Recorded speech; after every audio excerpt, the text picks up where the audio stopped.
Hi, my name is Emma J, and I'm going to talk to you today about stress and the impact that stress has on both our mental and physical health and well-being. So I'm just going to share some slides with you and talk you through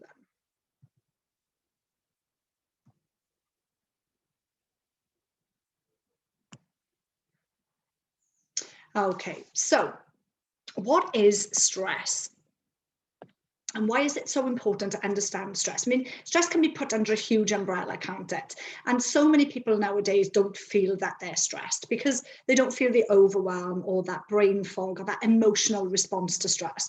Whereas stress doesn't always present itself in that way to everybody.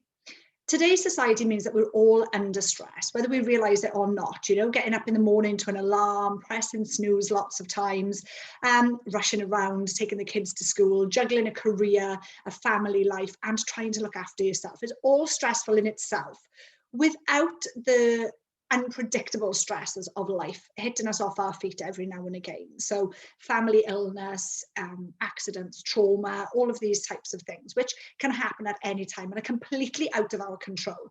So why I want to talk about stress today is that stress that we can control and how we can improve our lives through lifestyle changes, through health and well-being, so that when life does come and knock us off our feet with the unpredictable stress, we are more able to deal with that and we can cope better and overcome that better. When we add more and more stress to ourselves, we're unhappy with both our health and fitness and our looks. So a lot of people that come to me that are overly stressed blame that on how they look, how they're overweight or they're not as fit as they used to be, they don't have the body they used to have, etc. When ultimately that's not the problem. The problem is here and it's mindset wise, and it's the stress of everyday life and juggling, more importantly, juggling everything and trying to sustain, keeping up the juggling and not being able to sustain that. Unfortunately, when stress becomes unrelenting and it becomes just never ending, it can result in chronic illness and it can result in burnout, which is extremely hard to overcome. Lots of people, when stressed, turn to junk food. Sleep is affected due to overthinking and worry, waking up in the middle of the night with things running through your mind, and lots of things that way as well. We don't give ourselves a break or time to rest and recover. So it's really important that we recognize the stress, which many people don't, so that we can actually put steps in place, a stress strategy in place, and we can ultimately become fitter, happier, and healthier, both mentally and physically, to manage that stress, reduce the stress, and ultimately prevent ourselves from getting ill. So let's look back. What is stress? Stress is the body's response to enabling it to survive realistically. When the body's under stress, it prepares for fight or flight response. Now, this dates back to our ancestors, and I'm sure you remember learning in school about the cavemen fighting the saber-toothed tiger, either to feed off it or to run away to save their lives. So the body was designed for stress. Ultimately, we need stress in our lives because we need to adapt to certain circumstances around us. And the brain needs to allow the body to either fight or run away. And we can only do that if we have a stress response. So it is important that we have stress and that we experience stress so that the brain can teach the body how to deal with it in the future. The problem arises when that stress becomes unrelenting. It's persistent, it's consistent, and we have no control over it. Because let's look back at cavemen. Back in caveman days, the cavemen would obviously fight the saber-toothed tiger or the big grizzly bear or whatever it was that they feed off. And they'd either feed off that animal then for a week or a month, where they'd relax and they'd rest. So that huge stress of either fighting the animal or maybe running away from it, that huge stress response that the body is under for that short space of time is only short.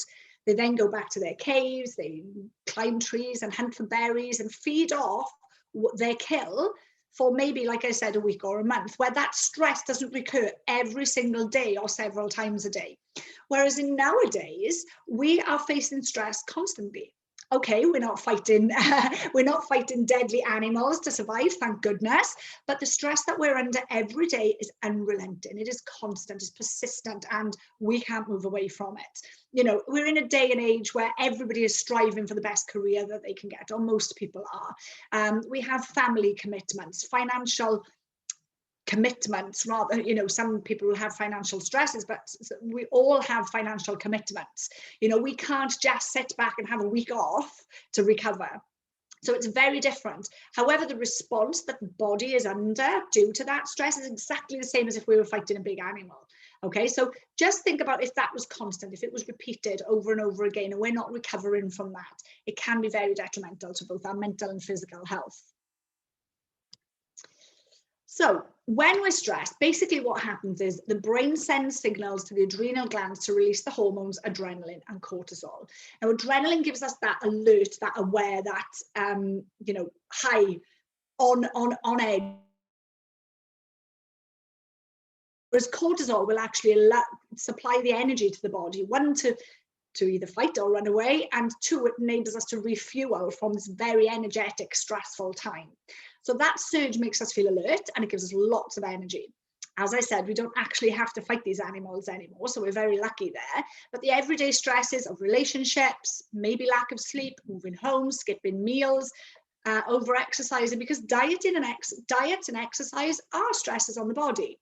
So obviously exercise is very good for us and we want a little of that stress, but for many people when they're overly stressed, they over-exercise. As I said earlier, a lot of people think that their problem, their stress arises from them not being happy with their body. So they do more and more exercise, they eat less and less, so they crash diet, adding a huge amount of additional stress to a body and a mind that's already overloaded. Work for many people is stressful, you know.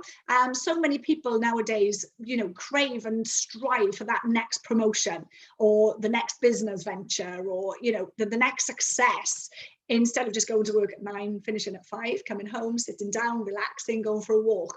It's few and far between people that do that nowadays. As I said, money worries and having a baby.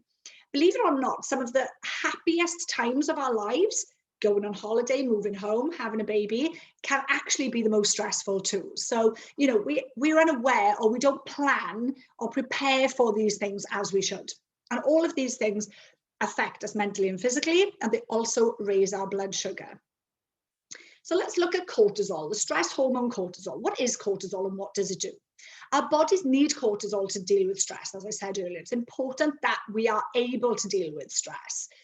It's released to deal with stress, flooding the body with sugar.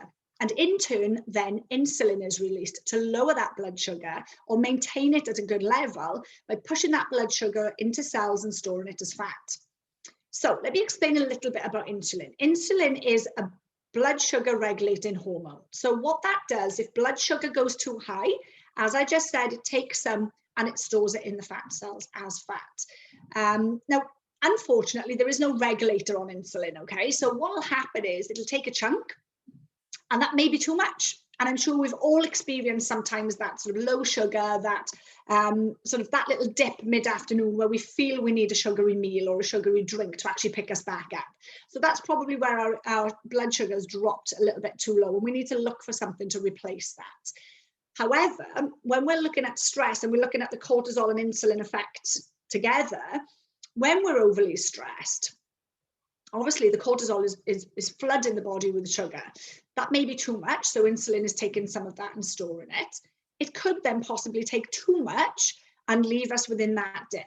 We then either turn to sugary foods to replace that sugar, or if we have the willpower and the commitment to stay away from sugary foods, cortisol, seeing this low sugar as a stress, will actually kick back in and flood the body with sugar again. So you have this vicious cycle of insulin and cortisol going on all day, which obviously is very unhealthy and can cause lots of issues. Eventually, it can cause the body to become insulin resistant and possibly result in diabetes. So what we don't want is for this vicious circle to keep going on. What we want to do is we want to balance that seesaw effect, because this seesaw effect will actually result in mood swings, low energy, and possibly metabolic resistance. So this hormonal effect is very common in nowadays, in nowadays lifestyles, isn't it? Ultimately leading possibly to obesity, diabetes, heart problems, and many other medical issues. And what we want to do is we want to take a step back from that. We want to take a step back from this crazy busy lifestyle that we're all living in this day and age. You know, times have changed slightly. So with us not rushing around and getting to work at the moment, then hopefully stress is reduced for some people. However, it can be increased in other ways. So we want to look at balancing and trying to minimize the amount of time that cortisol is released when it's not necessarily needed to be, and trying to limit the insulin response from too much sugar within the body, so that we can try and balance and have some calm and allow the body to be in what we call homeostasis, which is a natural state. As I said, this is common in our days lifestyles, and cortisol is both a muscle and a fat burner. So basically, cortisol can actually enable us to burn muscle as well. So people that are overly stressed tend to be, yes, they'll store fat. So obviously you can put weight on, but there will be a lot of people as well that are what we call skinny fat. So they lose muscle, so they lose that muscle mass for many people, and it's only fat that we're storing on the body then. And obviously muscle is very important for us to maintain the metabolism. A good metabolism means that we're able to burn fat quite efficiently, and that's what we want. So what we don't want is to eat into muscle. Stress and illness. So scientific research has actually proven that high unrelenting levels of cortisol, but triggered by unrelenting stress, has debilitating effects on our long-term health. The primary role of cortisol is to encourage the body to refuel after stress. So it leaves elevated cortisol levels, which can result in hunger and craving. So I'm sure you've experienced this at stressful times where you're looking for emotional comfort food. You're looking for sugary, salty, fatty foods because you're craving, you're hungry all of the time. And that's the stress response, and more so the elevated cortisol levels. Because of this, we can eventually store fat around our abdomen, and this can be highly associated then with heart disease, diabetes, and cancers. High levels of cortisol resulting from chronic stress has also been associated with so many other conditions. And this is where it's important to recognize it, because as I said earlier, stress isn't always that overwhelm, that emotional state. Stress can result in so many other things. So it can be increased body fat, reduced libido, pain, poor range of movement, loss of hair, and so many other factors. You decreased muscle mass and learning impairment, that brain fog, that horrible feeling. I mean, being somebody that suffers with depression myself, I understand most of these things. I've been at the stage where I'm skinny fat because I'm very skinny, but I have that layer of fat over my body. I've been at the place where I have brain fog and I can't decipher what I'm going to do in a day, let alone continue with my work, And it's a whole awful, awful feeling, but it's basically a system being completely overloaded. And that consistently, day in, day out, can cause so many problems. I've spoken to you about insulin, which is very important to understand. So let's have a little chat about these other two hormones, testosterone and human growth hormone. Now, hormones are amazing. And when people look at sort of weight loss and managing their weight, etc., hormones are absolutely important as well. Yes, exercise is important, being in a calorie deficit is important, but nobody looks at stress, hormone balance. I mean, stress is actually very calorific. So as I've explained the stress response, then stress can actually enable us to gain weight, to store fat. However, it's up to us to sort of get this balance right, to reduce that cortisol, to get the hormones balanced, and for us to do certain activities which mean that we're releasing positive, happy, healthy hormones. So moving aside from human growth hormone and testosterone for a second, we want to look at our happy hormones. We want to look at being elated, doing things that make us happy, doing things that are calming, things that prevent us from being stressed, things that actually allow us to move away from that stress, allow us to move our thought process away from that. And when we're looking at testosterone and human growth hormone, they're extremely important in regards to our exercise, our sleep habits, doing the right exercise for us, rather than overloading the system, as I said earlier, by over-exercising. So testosterone and human growth hormone are built-in and burning hormones. So the signals that they send are to be lean and muscular. So obviously we want that.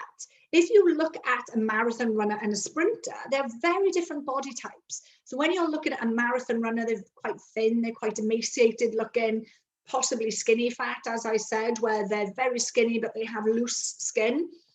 And this is because they're overdoing it. They're doing a huge amount of cardio exercise. They're eating a lot of sugar to give them energy to do the cardio exercise. So what they're doing is overloading the system, stressing the body out, and not actually feeding it good fuel. Whereas when you look at a sprinter who is strong and lean and tight and firm, who does a lot less what their workouts are high intensity, but they're not prolonged. So they do high intensity workouts, heavy, hard workouts in a shorter space of time. They actually eat to support what their body does instead of overeating sugar foods for energy, prolonged energy. They'll eat a lot of protein, a lot of vegetables, and yes, carbohydrates, but good, clean carbohydrates that will give them a sustainable amount of energy over a longer period of time instead of quick fix energy that they need there and then to run a marathon. So it's very different body types. And I know which one I think looks healthier. The sprinter, which is strong and lean and looks really, really healthy, and marathon runners that look quite emaciated and as if they're under a lot of stress, typically. So the signals that testosterone and human growth hormone send to the brain are to be lean and muscular. They work actually in conjunction with adrenaline and cortisol to ensure fat burning and not fat storage. So when we're looking at exercise, when you're doing consistent cardio, you may be doing back-to-back gym sessions or several classes back-to-back. It's a huge amount of pressure to put on the body and the mind. And what we're releasing then primarily are just cortisol and adrenaline. And once they're released over and over, then actually, eventually, the mind and the body will go into fat storing, not fat burning. Whereas if we get the exercise right, if we involve some muscle body weighted exercise or resistance training, so that we're building muscle on the body as well, we're working really hard in a short space of time, it's hot, it's heavy, it's hard, then you're looking at developing muscle and maintaining muscle. You're looking at then incorporating the testosterone and human growth hormone, as well as adrenaline and cortisol. The four of these together become a hormonal soup that will leave you fat burning and muscle building for long after. The more muscle mass you have on your body, the higher your metabolism. The more efficient your metabolism is at burning fat and keeping you tighter and stronger and firmer, healthier. Testosterone is stimulated with high intensity exercise and preferably resistance training. So as I said, incorporating weight training, whether that be body weighted or actual weights. Human growth hormone actually burns fat and helps build muscle. It's released during sleep. So let's have a little chat about sleep. Sleep is so important, okay? So in regards to a healthy lifestyle, in regards to balancing your hormones, sleep is essential. During sleep, our body repairs and recovers and our hormones reset. So we're looking at having between 7 and 9 hours from sundown to sun up. Not going to bed at midnight and getting up at 7 o'clock in the morning, okay? Because these processes occur between sundown and sun up. So by about 6 o'clock in the morning, these processes will stop. So if you're somebody that's a night owl and you're going to bed late and waking late, then unfortunately you are still missing essential parts of this process. As I said, the body repairs, it recovers, and the hormones reset during sleep. So it's vitally important that we get adequate sleep during this time. So getting to bed early and rising early is so much better. One, you'll be more productive as well. Your cortisol levels won't be as high, because if your sleep is poor, your sleep hygiene is poor, then cortisol is elevated when you wake in the morning. And you're already then on the back foot. So throughout that day, you will find that you're craving sugary, salty, fatty foods. You may be somebody that reaches for stimulants like energy drinks or energy tablets or whatever that may be to get you through the day, or loads and loads of coffee, which again are all stresses. Okay, so we're looking at removing all of these things. And when you look at your lifestyle as a whole and paint a big picture, I'm sure you can start saying, okay, I could change this and I could change this. And it can be done in small increments. You know, if at the moment you're going to bed at midnight, start going to bed at 11:30. Then in a month's time, go to bed at 11 o'clock. Then in a month's time, go to bed at 10:30. And try and implement these changes bit by bit so that they're maintainable, rather than diving in at the deep end, being in an all or nothing mindset and completely falling off in a few weeks because it's not maintainable for you. Find a middle ground and find what's comfortable for you. Remember, we should still enjoy our lives. We should still have a little of what we love. But if the majority of the time, and I live by an 80-20 rule, if 80% of the time we're trying to be as healthy as we can, then that 20% of the time you can still enjoy a little of what you love. So looking at human growth hormone again, it declines rapidly with age, okay? is released during high intensity exercise and is actually at its highest in the first 30 minutes. So looking at doing high intensity, very heavy, hard work for 30 minutes is going to give you the best results, specifically if you're somebody that is very stressed as well, okay? Because balancing these hormones is what's important to move us away from the stress, to actually allow our bodies to be, to work efficiently, to burn that fat and just be productive. After 30 minutes, the release of growth hormone starts to decline. So getting these hormones to work together is ultimately really, really important. Remember what I said, testosterone plus human growth hormone plus cortisol and adrenaline is fat burning instead of fat storing. Whereas when you're releasing cortisol and adrenaline constantly by over-exercising or pushing yourself too hard, this can result in fat storage, burnout, fatigue, and all of the other issues coming with it. So looking at stress management, cortisol levels need to be reduced for a healthy body and certainly for optimum fat loss. Some stress we can control and others we can't. So as I said earlier, if you're waking up in the morning to an alarm and you're pressing snooze several times, that is a stress that you can control. Set your alarm over the other side of the room, get up, go to turn it off, and you're more likely to then stay awake and get up. Whereas if you're doing this and pressing the button next to your bed, you probably will fall back to sleep. You know, getting up half an hour earlier in the morning or an hour earlier to prepare your food for the day means that you won't call in the local supermarket and get quick, easy, convenient food that is actually unhealthy. Preparing your meals for the week, preparing what days you're going to exercise, and preparing a stress management strategy, ultimately important. So limiting the stress that you can control will be better equipped to deal with the stresses that you can't. So when life does actually come and knock us off our feet, we'll be more prepared for it. So there's so many ways to de-stress, and there's so many things you can implement as a stress strategy. So when we're looking at a stress strategy, yes, there's things like yoga, improving your sleep habits, meditation, bathing in Epsom salts, eating adequately, a healthy, balanced diet, not overeating, exercising regularly. Of course, all of these are stress management tools. But ultimately, if you are overly stressed, these are only sticky plasters over the problem. Getting to the core root of the problem is ultimately your goal. So sitting down and figuring out, where's that stress coming from? Where's it stemming from? How can I change it? What can I do to change that? Instead of taking more and more and more on. I see so many people suffering with burnout within my industry and in my job role, and it saddens me. But it is so common these days because we try and be supermen and superwomen. We try to take on more. We think we're invincible. We think that we can do everything, and unfortunately, we can't. And I don't mean that in a negative way, but we are putting so much pressure on ourselves mentally and physically to cope with these extra demands that ultimately one day we are going to break down. So let's look at, I love using a car as an example here. You buy a really nice sparkly new car, okay? And you look after it, you polish it, you clean it, you put the right oil in it. If it's a petrol car, you put petrol in it, you would never put diesel in it. Yet this machine that we own, the one and only machine that will be with us forever, the one we should really look after, we don't look after the way we look after our new cars. So the fuel we put in, usually, or for many people, is not the best fuel to be putting in for this machine to work optimally. You know, for it to be healthy, for it to strive, for it to be energized and run efficiently, like a car.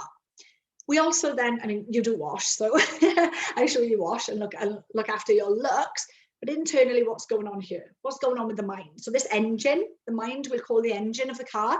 You look at the engine of your car, you have it serviced, you look after it, you put the right plugs and points and God knows what in it. What are you doing with this? We're taking in toxic thoughts, you know, we're taking in negativity, we have negative self-talk, we're overloading, we're punishing ourselves by doing more and more and more every day. You wouldn't do that to your car, would you? So let's try not to do it to the one and only machine we will have forever, because ultimately this is where we're at. So looking at a healthy lifestyle as a whole and managing stress, there are so many things you can do to manage stress. Ultimately, my biggest takeaway for you guys today would be to start journaling and get to know yourself. Get to know where you're at, what stress is in your life, and be honest, be open, be aware of it and accept it. Then and only then can you start implementing change. What are you going to do to make that different? How are you going to implement these new steps so that you have a stress strategy in place? You're planning and prepping your day, your week ahead, so that you're not rushing around like an idiot. You're not overloading your mind and body with more and more and more tasks or goals to do. Focus on one thing. You know, make small changes every day, because those small changes will ultimately get you to where you want to be. Every day, if you're taking huge steps that you can't quite cope with or you can't quite achieve, you're probably more than likely going to give up on that, and you're never going to get to your goal. So slowly and steady, make small changes, take on board what I've said today, and just sit and think, where are you at? What needs to be changed? What's not serving you? How is your sleep? How is the environment that you live in? The environment that you live in plays a huge part in whether you're stressed or not. Do you have a support network around you? Is the fuel that you're putting in your body correct? Is it ultimately allowing you to perform optimally or not? You know, are you overloading yourself with work, life, family commitments, and no self-care? You know, you have to put yourself within the top of that list. You know, I have a child, I have a husband, and ultimately they come as a priority in my life. But if I don't put my own gas mask on first, then I can't be the best mum or wife I can be to them. And I suggest that you put your own gas mask on first. It's been lovely talking to you. I hope this has helped, and I'll see you soon. My name is Emma J, and my business is Life Shaper. Take care. Have a great day. Bye-bye.